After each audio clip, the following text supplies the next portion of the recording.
5 Israeli tourists in Bulgaria killed by a homicide bomber. Israel blames Hezbollah, which is backed by Iran. So what will Israel's response be? Joining us now is Ido Aharoni. He is the Consul General of Israel in the United States. Mr. Consul General, welcome to the program.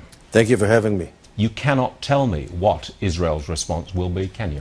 Well, you know, our job is to protect our citizens all over the world. We're in the midst of this Iranian onslaught. It did not start in Bulgaria. It started years ago. Only in the last several months, we had to defend ourselves in no less than 6 different nations, in 5 different continents, in Azerbaijan, in India, in Thailand, in Cyprus only last week. So we know what we're up against, and we are determined to protect our citizens. Got it. Now, can you characterize your response in some way? Will it be swift? Will it be military? Will it be secret? Can you in any way tell me what might happen? Look, this is not about Israel versus Iran.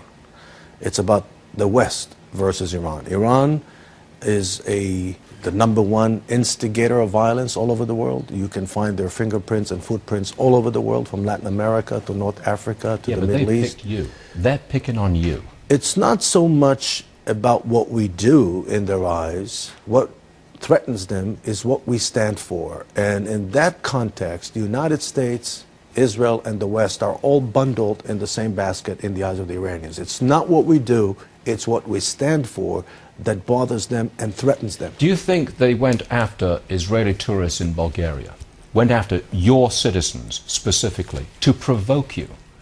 Because Iran is losing in Syria, its primary ally. It's losing badly. It's suffering from sanctions. It needs to maybe provoke some action from you or from America. Is that why they did it at this time?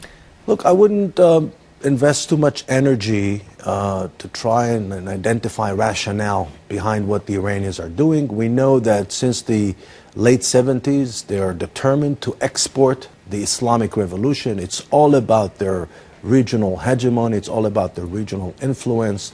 Israel is only one part of this Iranian puzzle. But we have to understand that in the case of Israel, you have the bigger question, and that is the question of Iran's aspiration to turn themselves into a nuclear power. We think that this should be of concern to the entire international community. Is that months away or years away? What's the official point of view of the Israeli government? Well, the official point of view is that time is of the essence. Do they get a bomb in months or do they get a bomb in years? Well, I can't tell you exactly when the Iranians are going to reach the point of military nuclear capabilities, but this is really not the question. As long as they have the motivation to get there, they have the operational capabilities to do it, and they have the opportunity to use it, that's a recipe for disaster, and we call on the entire international community to do something today rather than Well, will sanctions tomorrow. work if you wreck their economy? You think that works? We believe that what ultimately will work is an element that has 2 components. The first is crippling, biting, serious, real economic sanctions, and we're grateful for the United States for taking the lead on this issue, and we do believe that the sanctions are working. We need to see more of that. But at the same time, we have to make sure that there is a credible military threat on the table.